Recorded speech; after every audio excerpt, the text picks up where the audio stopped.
Ikalabimpitong kabanata. Sinabi ni Ahitofel kay Absalom, "Payagan niyo po akong pumili ng 12,000 tauhan para hanapin sina David ngayong gabi. Sasalakayin namin sila habang pagod sila at nanghihina. Matataranta sila at magsisitaka sa mga tauhan niya. Si David lang po ang papatayin ko, at pababalikin ko sa inyo ang lahat ng tauhan niya, gaya ng pagbabalik ng asawa sa kabiyak nito. Kapag napatay si David, hindi na makakalaban ang mga tauhan niya." Mukhang mabuti naman ang payo na ito para kay Absalom at sa lahat ng tagapamahala ng Israel.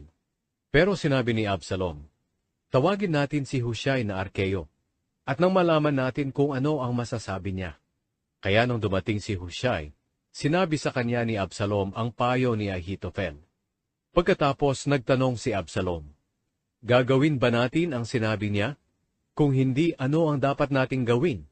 Sumagot si Hushai, "Sa ngayon hindi maganda ang ipinayo ni Ahitofel. Kilala niyo ang ama niyo at ang mga tauhan niya.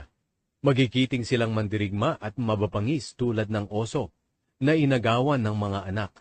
Bukod pa riyan, bihasa ang ama niyo sa pakikipaglaban, at hindi siya natutulog na kasama ng mga tauhan niya.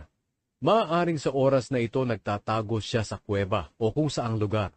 Kung sa unang paglalaban niyo ay mapatay ang iba sa mga sundalo niyo, sasabihin ng makakarinig nito na natalo na ang mga sundalo ninyo. Kahit ang pinakamagigiting niyong sundalo na kasintapang ng leon ay matatakot, sapagkat nalalaman ng lahat ng Israelita na ang ama ninyo'y bihasang mandirigma at matatapang ang tauhan niya.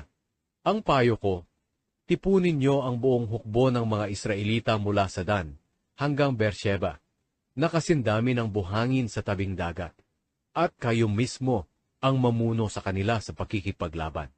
Hahanapin natin si David saan man siya naroon. Susugod tayo sa kanya, na gaya ng pagpatak ng hamog sa lupa, at walang makakaligtas isa man sa kanila. Kung tataka siya sa isang bayan doon, ang buong Israel ay nandoon, naghihintay sa iyong iuutos. Pagkatapos, maaari naming talian ang pader nito, at hilahin papunta sa kapatagan, hanggang sa magiba ito, at hanggang sa wala ng batong matitira roon." Sinabi ni Absalom at ng lahat ng namumuno sa Israel, mas mabuti ang payo ni Hushai na Arkeo kaysa kay Ahitofel. Ang totoo, mas mabuti ang payo ni Ahitofel. Pero niloob ng Panginoon na hindi ito sundin ni Absalom para ibagsak siya. Sinabi ni Hushai sa mga paring sina Zadok at Abiatar ang payo ni Ahitofel kay Absalom at sa mga tagapamahala ng Israel, at pati na rin ang ibinigay niyang payo. Pagkatapos sinabi niya sa kanila, "Ipaalam niyo agad kay David na huwag siyang magpaiwan sa tawiran ng ilog ng Hordan sa disyerto ngayong gabi. Tumawid sila agad sa ilog para hindi sila mamatay."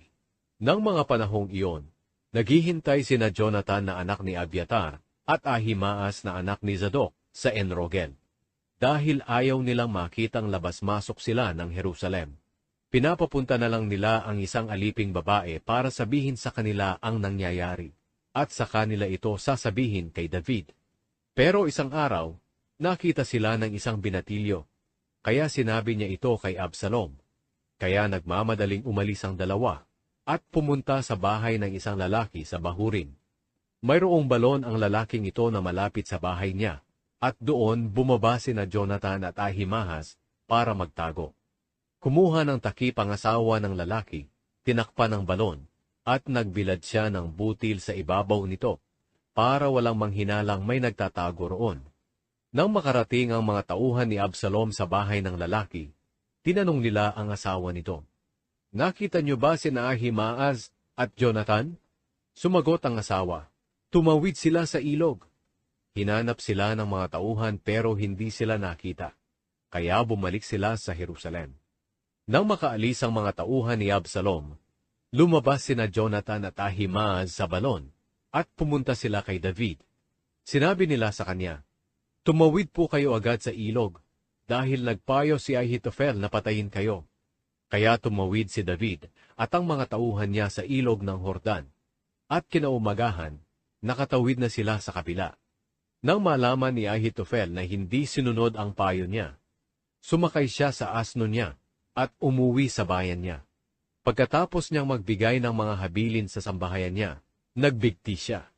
Inilibing siya sa pinaglibingan ng kanyang ama. Nakarating na si David at ang mga tauhan niya sa Mahanaim.